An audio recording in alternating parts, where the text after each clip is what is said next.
Hey guys, Snarky8 this is and I'm playing Haven, Call of the King, and this is part 11 of my Haven Let's Play, and 11 is like 4 plus 7, 9 plus 2, 10 plus 1, 21 minus 10. It's a lot of mathematical equations, all rolled into one number. But that's not the point.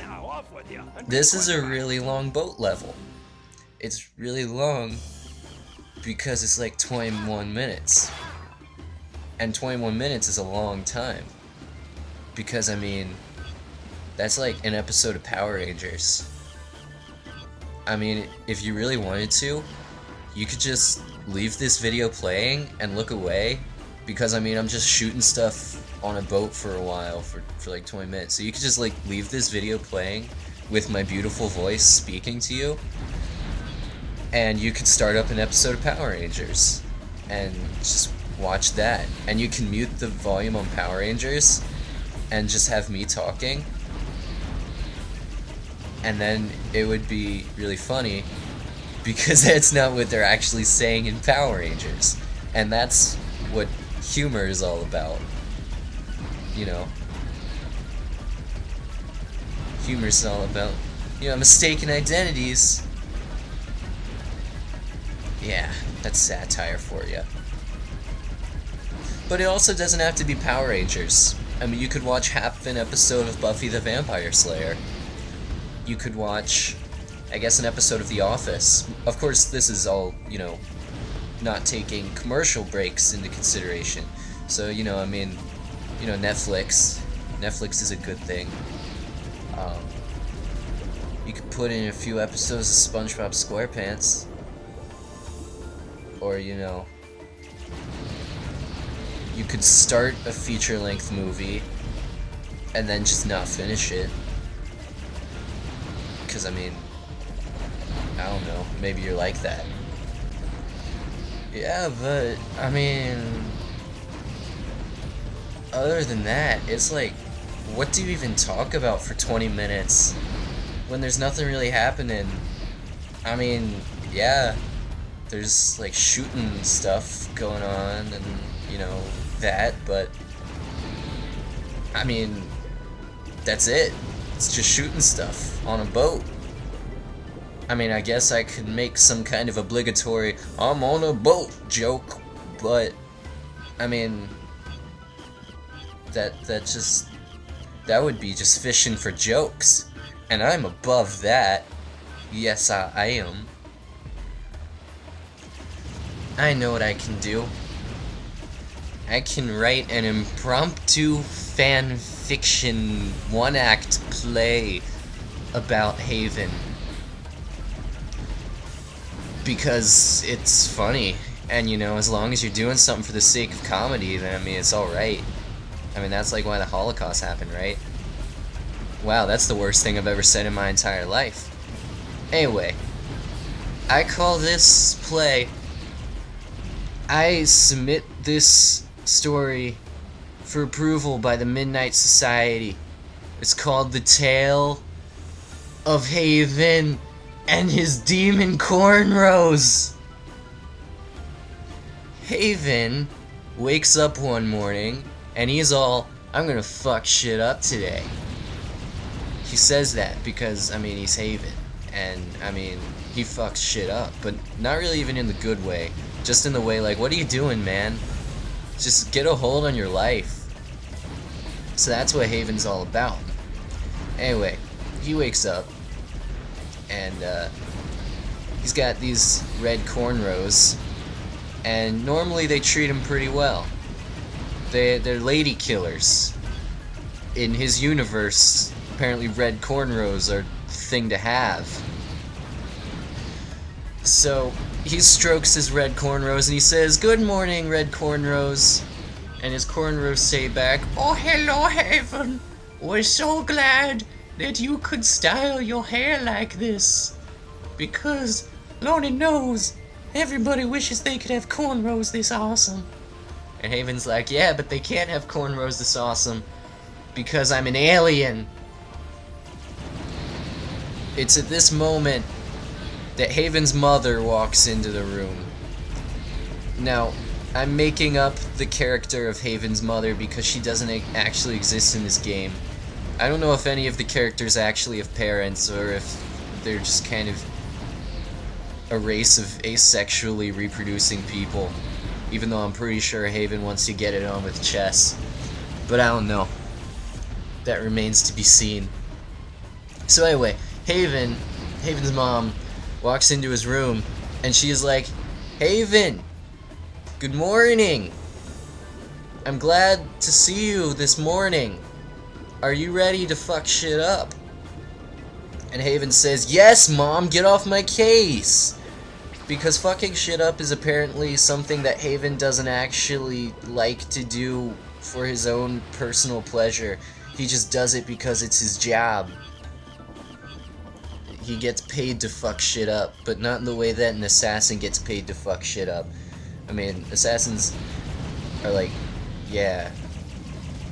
Anyway, so Haven is in his prime of life. He's an alpha male, and then he goes to work to his job of fucking shit up at the mines, of course, because that's where he works. And the foreman is like standing over all the guys, wearing his belt that has a belt buckle that says, I am your god. And he says, alright everybody, it's time to split up into your individual work crews. Alright, now I need the people who fuck shit up to go to the left, and the people who just sit around and whine like little bitches all day to go to the right.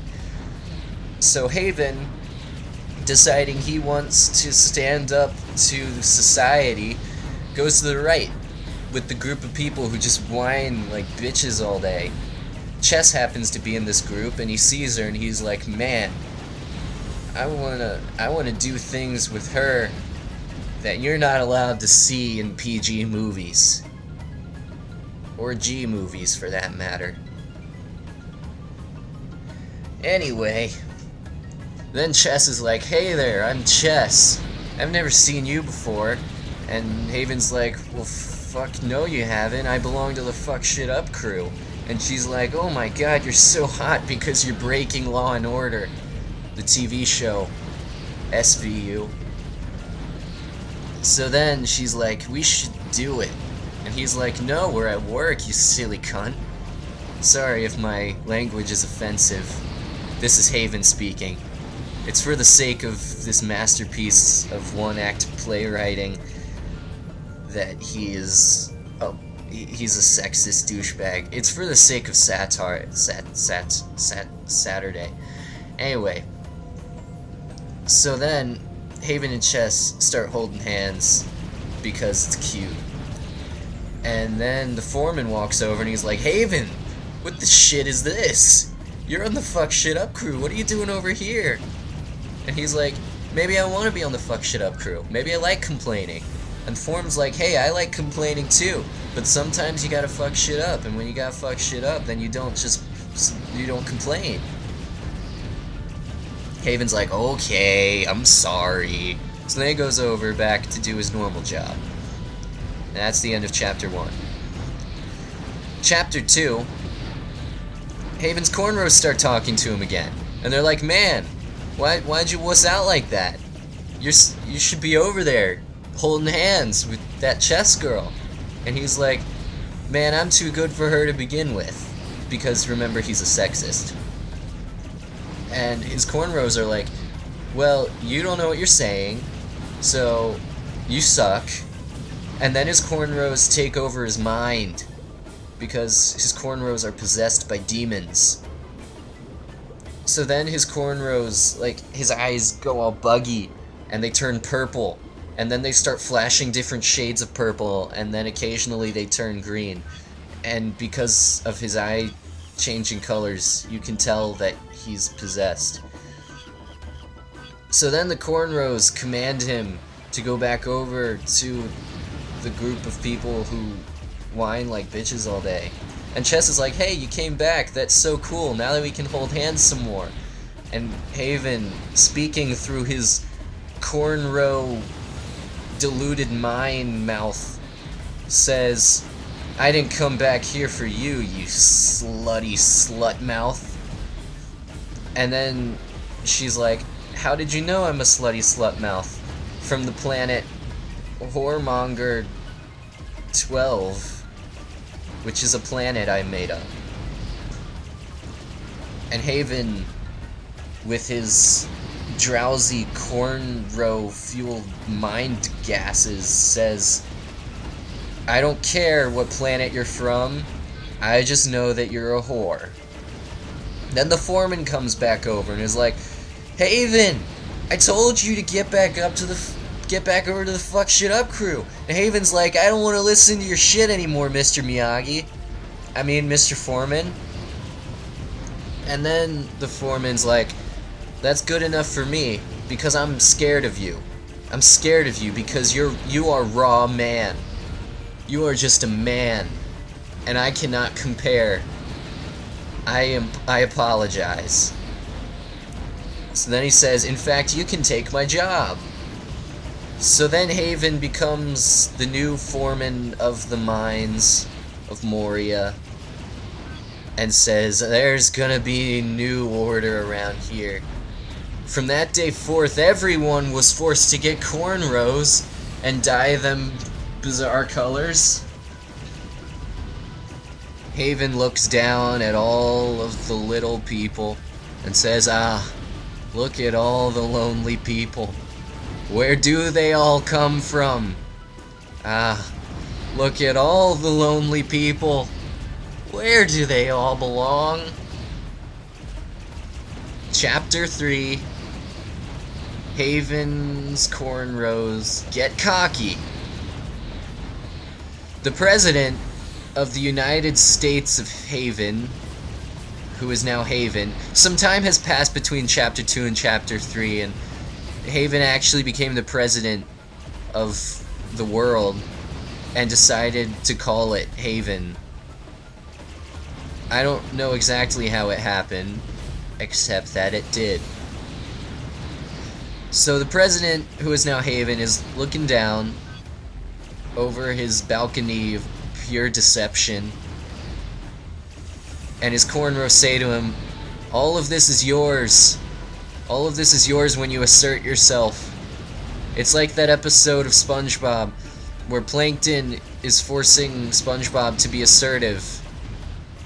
And I remember in that episode there's a funny joke where SpongeBob puts his hand in some dude's pocket and Plankton says, assertive, not insertive.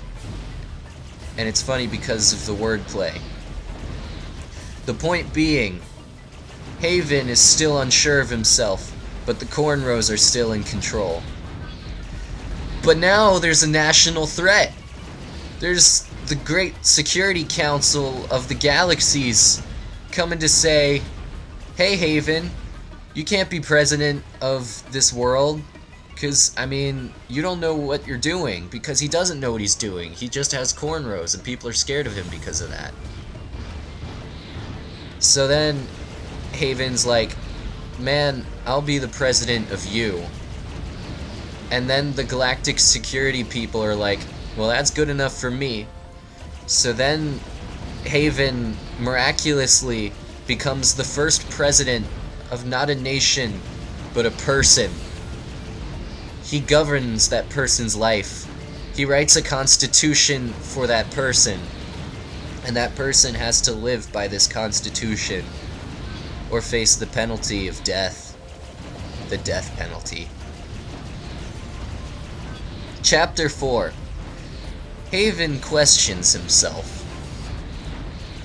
Haven walks out of the shower one day, surrounded by thousands of women who he objectifies because he's sexist like that. He says to himself, man, I'm cool, but I can't help but question myself. His cornrows say, Even I am beginning to question my own resolve, as well as your resolve. They nod in agreement. Haven then tells all of the women to leave him alone because he just wants to play solitaire. But the fact of the matter is he's not going to play solitaire. He's going to play Mancala with his cornrows. Except his cornrows always win because his cornrows are in control of his mind. So they play Mancala and his cornrows win, and Haven is disappointed because he always loses. He's of course not surprised because, yeah, he always loses. He decides it's time for these cornrows to go. Chapter 5. Haven conspires against his hair! Haven goes to a barber. Tiki barber. Ricky Tiki Tavi. That's his name. Tiki barber Ricky Tiki Tavi Esquire. And he says, hey, I want to discreetly get my hair cut. And Tiki barber Ricky Tiki Tavi says, I mean, I could do that, sure, but I mean, I'm scared. I mean, your cornrows might kill me. And Haven just says, they're just cornrows, for Christ's sake! Just shave them! And then the barber, Racky Tacky Barber Tacky Tuki, says, but I'm so scared! Chapter 8. Haven turns to God. He says, good God in heaven above, I need to get rid of these cornrows, because, in the chapters that I neglected to mention, Chess got killed because she was speaking out against the cornrows. That might have been an important plot point to mention. It might have been important to actually, you know, talk about the chapters that I forgot about. But you know what? I wanted to skip to the good parts, to the meaty parts, to the parts where Haven and his cornrows are caught up in Shakespearean intrigue. So Haven is on his knees and he's clasping his hands. He's like, freaking Christ, just send out a lightning bolt and burn these cornrows from my scalp. And God is like, okay, you're crazy, it's hair. And then the cornrows laugh to themselves and think, I have even deceived the Almighty above. I am Satan. And that's the plot twist. Chapter 9. Haven is just, he doesn't know what to do anymore. He's losing it. So then, I don't know where the plot can go from here. Pretty much sealed myself into a corner. Chapter 10. Contrived plot devices.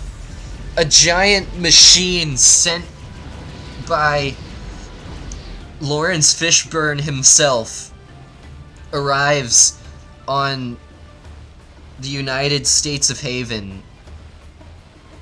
And the machine is like, I was sent by Lawrence Fishburne to undo the things that have been did here.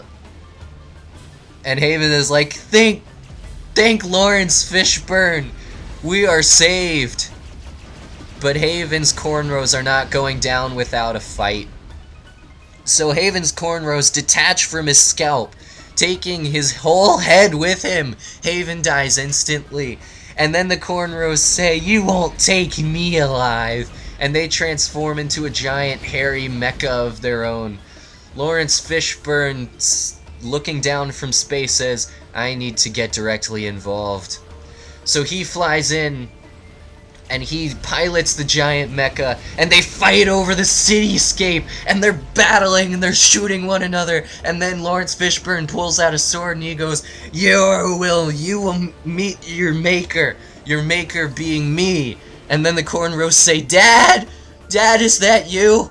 And Lawrence Fishburne says, yes, it's me, and now you will know what it is to feel pain. You will know what it is like to rot away in hell. In hell! In hell!